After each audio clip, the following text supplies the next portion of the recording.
Kevin Feige, why won't you respond to my tweets like James Gunn keeps responding in the most vague way ever?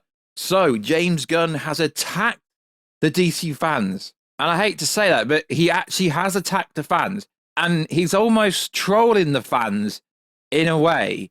And I get it why some people defend him. And I get why some people are angry at him. But, to be honest, this Fire James Gunn hashtag on Twitter is the most ridiculous thing ever.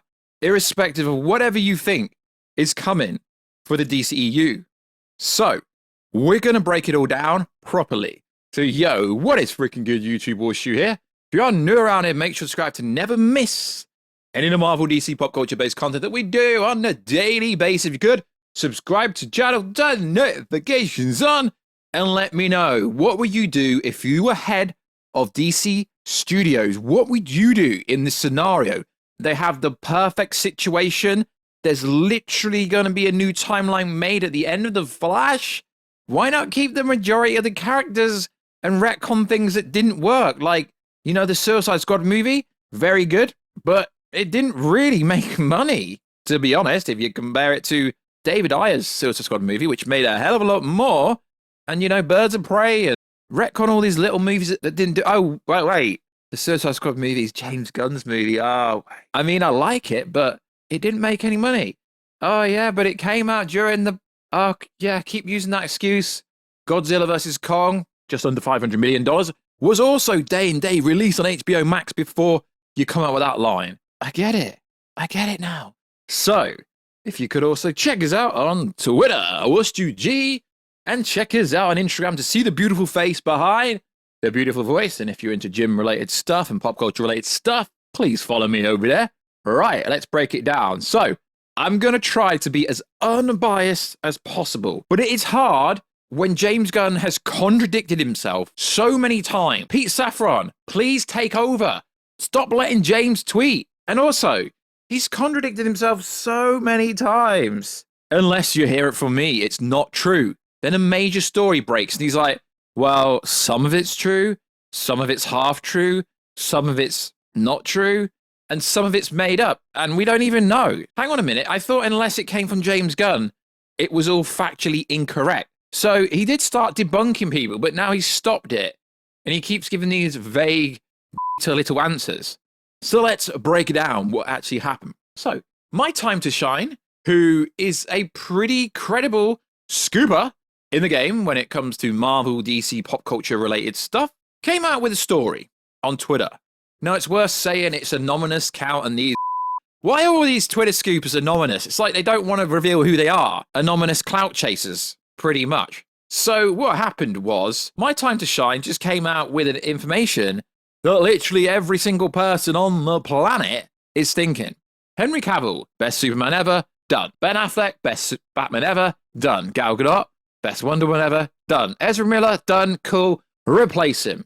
Ray Fisher, done. Zachary Levi, done, replace him. Bring in John Cena. Jason Momoa will get a new role, don't make him Lobo. James Gunn's wife? Come on, lads, that's a bit disrespectful. She's called Jennifer Holland, and she's a pretty talented person, to be fair. To stop referring to her as James Gunn's wife. She has a name, right? Jennifer Holland. Come on, try and be professional. I know you little Twitter scoopers hide behind your anonymous accounts. So, then this went viral. And I was like, oh, this is an absolute massive reboot. And then people were saying stuff like, it's nepotism. So the general kind of consent with My Time to Shine was, they were saying all the SnyderVerse characters are going. But Jennifer Holland, James Gunn's wife, who was in Peacemaker, and according to IMDb, I mean, I didn't know. I mean, I've seen Black Adam once, and I did not notice her. Apparently, her character, Amelia Harcourt, was in Black Adam. I mean, must have been a throwaway scene because I don't remember it, but she was in Peacemaker. Pretty decent role. Yeah, I see the meme of her being Wonder Woman. That's not going to happen. That's not going to happen. So the narrative here was nepotism. You're going to keep all your characters and scrap the SnyderVerse. But the problem with this is Peacemaker Season 2, Peacemaker Season 1 ended with the SnyderVerse. We have Ezra Miller talking to Aquaman. We had the silhouette of Henry Cavill Superman. We had the silhouette of Gal Gadot Wonder Woman. And there was supposed to be Ben Affleck's silhouette as well. So it's essentially a SnyderVerse-based scene? Okay. I'm beginning to think this new universe, whatever James Gunn and Pete Safran's making, it's being dictated to by David Zaslav. Allegedly, I'm beginning to think it's not even going to make any continuity or any sense. Now, don't get me wrong. I think Guardians of the Galaxy Volume 1 is a very good movie. Guardians of the Galaxy Volume 2 missed. The holiday special, it was okay. I think James Gunn is a very good director, very good writer. Can he write Superman? I don't know. So let's go on to James Gunn's response. Now, I feel like half the kind of hate and the criticism he's getting is because of his own fault, because of this tweet here. And a lot of commentators are obviously on James Gunn's side because they don't want to lose access to press screeners. Get real, lads. So, he said this on the 8th of December. But in the end, the drawbacks of the transitional period were dwarfed by creative possibilities. Now, here's the line where he's absolutely here. This is what has angered people. The opportunity to build upon what has worked in the DC so far and to help rectify what has not. Okay, so we have Henry Cavill Superman, who is loved globally. He literally unites DC fans. Even if you don't like DC, I've never spoken to someone in real life who does not like Henry Cavill's version of Superman, because he's literally a generational Superman. He is a Superman. So this part here is where everyone gets annoyed. The opportunity to build upon what has worked in DC so far to help rectify what has not. Then he decides to come out and be like, yeah, Henry Cavill's not actually going to be Superman. Okay, but hang on a minute. Henry Cavill was told, officially, allegedly, according to Henry Cavill himself, he was told to say this in October after the post-credits scene in Black Adam. So, the fans aren't really bothered about The Rock being Black Adam again, not to be harsh, but they're not. They're annoyed that we're not actually going to see the Henry Cavill Superman going up against Black Adam, going up against Shazam, again, ever, in a cinematic point of view.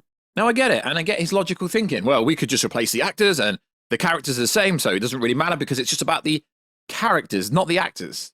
I mean, I somewhat can see where you're coming from, but you got to understand, Man of Steel 2013, this whole universe has been built since 2013, which is 9 years, if my maths is correct. So you're going to scrap everything, but then we go back to your little tweet, we can build upon what was good and rectify what was bad. We literally have the Flashpoint Paradox coming up. It's not coming out to July. So if you wanted to, you could do a soft reboot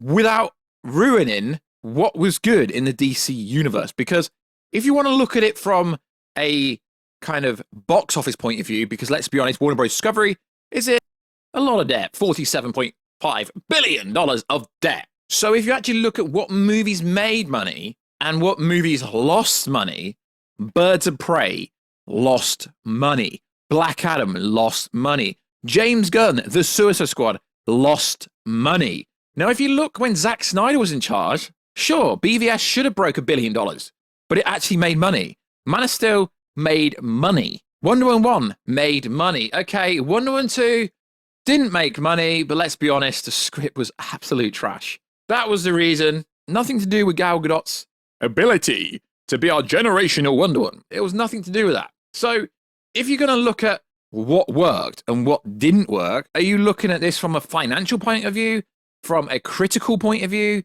from a critic's point of view? Because the critics are always going to say what the studio wants them to hear and not actually say what is real. So I do find it interesting when you come out and said, I've had a conversation with Henry Cavill and he just can't work with us. We like him and we're going to try and get him another job if his CV's good enough, but we're going with a younger Superman. Okay, Smallville, Lois and Lane and Clark, 90s series. We literally have seen Henry Cavill, young Superman before he became Superman, helping the school bus out, saving everyone. We've seen a young version of Superman. So, I don't actually believe what he's saying. We'll get on to this. I don't actually believe what James Gunn's saying. I think we're getting like he said to that report, we're getting half truths, some truths. I don't think he actually has a full-scale plan yet, let's be honest. It's a hard thing to do for anyone. And I know he's come under some criticism because he's never helmed a studio. No one's ever helmed a studio before. But he worked under Kevin Feige for 10 years. So I believe he is up to the job to a certain degree. To a certain degree.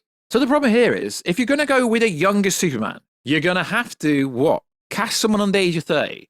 Henry Cavill might be pushing late 30s, but he looks early 30s. So you're going to have to cast someone under the age of 30. And don't get me wrong, I've had a thought of who could actually be the next Superman. And there's some pretty cool actors who could be Superman, like Austin Butler, who was in the Elvis movie right recently. He could pull it off. There's a bunch of actors that could pull it off. But the issue here is, if you're going to go with a younger Superman, you're going to have to do a full-scale reboot, because you would want the rest of the Justice League to be, what, within 5 years of how old ever Superman is? Sure. And Superman is a priority at DC, like it should be, like it always should be. Cool. But then you come out and you've said there is no full-scale reboot. Interesting. Well, you actually haven't said that. You've kind of vaguely danced around the idea that that's not actually the case, but it's quite obvious that it is the case, but we're not actually gonna know until you say something. So it's either like, say what the plan is when it comes to the active roster already. Because sure, you could watch The Flash, The Aquaman 2, Shazam Fury of the Gods, and Blue Beetle as standalone movies, and most recent information reckons that any connective tissue in Aquaman 2 has been taken out. So Gal Gadot, Wonder Woman, she's perfect for the role. So a person said, cannot wait to see what you're cooking up. That being said, the move to boot Cavill and Gal Gadot, especially after they announced their return, doesn't inspire confidence. Then he responds, I'm not sure where you're getting that we boot Gal. Okay, so you're not going to get rid of Gal Gadot, Wonder Woman. And I think if this is the case, it is nepotism again. It's like you're going to keep some of the SnyderVerse characters around to justify keeping the Suicide Squad and keeping Peacemaker around. I feel like he's in a tough position here. We've got to be critical and we've got to be fair. But you've trolled the trolls and then you've come out and said, is that all you've got? So people are more annoyed because you're not actually saying what you're doing. You're coming out with half things. Like, one of the things Peter and I were aware of when we took the job as heads of the DC studios was a certain minority of people online that could be, well, unkind, to say the least. So you're basically saying a certain people. So what are you saying? The SnyderVerse fans? Because everyone wants Henry Cavill to be Superman. Our choices for the DC universe are based upon what we believe is best for the story and best for DC characters who've been around for nearly 85 years. Please stop reciting facts. You've been on Wikipedia to see how long DC's been around. And then it goes on. Perhaps these choices are great, perhaps not, but they are made with sincere heart and integrity, always with a story in mind. Please stop reciting from the same script. Either say something or say nothing. No one loves to be harassed or called names, but to be frank, we've been through significantly worse. Disrespectful outcry will never, ever affect our actions. Really, you didn't really need to address this, and the way you've done it here is literally going to fire up the fans even more because they're not trolls. People were invested in the story because, based on test screen information, it was setting up a crisis event with the actual SnyderVerse characters, but taken it in a much different way, which you could have done at the end of the movie. We've been through worse. Disrespectful outcry will never affect our actions. You keep contradicting yourself. This is why the fans are annoyed, because you keep James, I know you watch the channel. Just tell us what is going on, because you contradict yourself all the time. You can't come out with these lines and then say the opposite. Opportunity to build upon what was working in the DC. Opportunity to build upon what has worked in DC. What are we going from? Financial? Box office? Critically acclaimed? Because Birds of Prey was critically acclaimed. So was Wonder Woman 1984. And neither of them were either good. So I feel like, to a certain degree, the criticism is valid. I don't condone it, but to a certain degree, because you keep going around in circles without saying anything, I feel like a little bit it's valid. We were aware that there would be a period of turbulence when we took the gig. We knew we would sometimes have to make difficult and not so obvious choices, especially in the wake of the frictions of nature. What came before us. Just say the SnyderVerse. You're scared to say it. But this means little to us in comparison to our jobs as artists in helping to create a wide and wonderful future of DC. This channel started on The Flash, Arrow, and Arrowverse. I'm a DC fan throughout, but please stop giving us false hope. So then he was asked the question, who knows if it's true, but recasting the whole main DCU characters, but keeping some will be interesting how Peacemaker and Suicide Squad character actors live on, but others don't, particularly when they have interacted together. Plot hole. Warstu, insert the Peacemaker clip now. Plot hole. Now, this is where the narrative gets really, and I talk to a bunch of massive, huge Instagrammers and YouTubers about all these things James Gunn keeps saying. And the narrative I'm getting from everyone is, no one's got a freaking clue what is going on because he's so vague. I keep seeing posts with this untrue theory. We're not recasting everyone except the Suicide Squad. Very interesting. Very vague. Why didn't he just come out and say, we're not doing a full reboot, we're doing a soft reboot, we're partially rebooting stuff? Because if we keep coming back to the same line, and I hate to keep coming back to this line, he said this, opportunity to build upon what has worked in DC. And like I keep saying, tell us what you mean. Critically, financially, what do you mean? Because this Superman storyline, do we really need a young Superman again? We don't want, like I said on Twitter, we don't need a Smallville movie with a huge ass budget because Smallville was pretty good for what it was. We don't need Smallville in a movie. But to play devil's advocate, we don't know what James Gunn's story is going to be. All we know is it's a younger Superman who already knows all the Justice League members. They've already met, but it's not an origin story for Superman.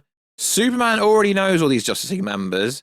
They've previously met. Okay, that does not sound like a full reboot. It sounds like you are cherry picking what you're going to do. Now, like I said on Twitter, on the tweets, we don't need this. What we need is an original story. Original. Henry Cavill Superman was primed to do something different. We don't want a Smallville carbon copy. We don't want the 90s Lois serious carbon copy. Hell, I'd even go as far to say CW's version with Tyler Hoechlin. That's an older Superman who's got kids. That's original. I mean, I personally don't watch it, but I've seen a bunch of episodes. That's original. That is original content. So whatever this storyline be, I will watch it. I mean, I'm interested, but James Gunn, please stop responding to people on Twitter. You're just making things worse for yourself. Either come out and say whatever the full plan is, or stop responding to little tweets. We're not recasting Gal Gadot. Who said that? Who said that? This theory's wrong. I read that as, yeah, this is completely right. I don't want to confirm or deny. But it almost is weird because you're saying the plan's already been done and it won't change regardless to whatever criticism you get. And if you're going to be on social media, you will get criticism. I get criticism in the comment section all the time. But obviously your scale is going to be 1 million times higher than the criticism I get. But just be transparent and be honest. Is it a full reboot? Just say what is going on with the current cast, because I get it. It doesn't really matter how well the next 4 movies for DC do, because if it's a full reboot, it wouldn't have ever happened.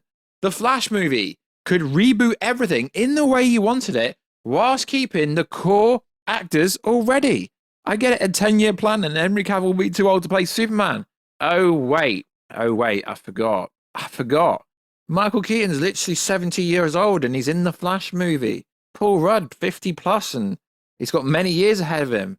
Downey Jr. played Iron Man into his 50s. Henry Cavill's not even 40 yet. Henry Cavill could have played Superman for the next 10 years without anything going wrong. I just can't buy this younger Superman storyline. I feel like it's a cop-out and people going, yeah, Batman's going to be important. Are you really DC fans? Of course, Batman and Superman are going to be important. Like I keep telling you, Zaslav said Batman, Superman, Wonder Woman were important. And we're independently going to have their own franchises. It's almost like you guys weren't listening to what Zaslav said maybe not years ago, what he said when he came in. He outlined everything. It is what it is, I guess. But James Gunn, please stop trolling the fans. Just don't say anything. I get it. You want your credibility, but the more you keep speaking without saying anything, the more you're going to trigger fans.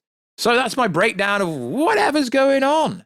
I just don't get it. James Gunn causing drama, blaming the fans. Had you not actually came out with this plan, well, you've not actually come out with it. You've said tidbits here and there. Just say the full plan or don't say anything. I'm looking forward to see whatever the future of DC is, but you had the opportunity. You could have redone the ending on The Flash to slide in the DMs, whatever you wanted to do. And you said you handed notes to people. You could have brought in a new Superman at the end of the movie if you wanted to. I think going with a younger Superman is quite a ridiculous plan. And a lot of other people do. Oh, Warstu, you're a fake Yeah, I'm a fake. Yeah, I am a fake DC fan who's been covering DC content on this channel for 5 years. Arrow, Supergirl, Legends of Tomorrow, The Flash. Such a fake fan. I covered the Justice League movie. I've covered so much DC content, but I'm a fake fan. No, I'm not a fake fan. I'm a real fan. Real fans can question directions that the studios are wanting to go in, because if you listen to your audience, at least take in what they're saying. Be compassionate. You're not really saying anything. It's like you're basically saying, we're doing whatever we do. I don't care what the audience wants. You either watch it or you don't. That's pretty much what you're saying. And I'm not going to sugarcoat anything on this channel, because it is what it is. If I go and get access to events, it is what it is. I've been to a lot of cool events, even with being the way that I am. And if you want to copy Marvel and just do DC Phase 1, 2, and 3 and introduce all their characters separately, do a new Superman movie, do a new Batman movie, do a new Wonder Woman movie, but they already know each other, and then do some Justice League movie. It seems like you're basically going to carbon copy what Marvel did years ago. So likewise, guys, let me know everything you think down below. I'd love to know. If you're ahead of DC Studios, what we do. And also, check us out on Instagram at Warstu to see the beautiful face behind the beautiful voice. Check us out on Twitter at WarstuG. And I will catch you in another video very soon. Catch ya later.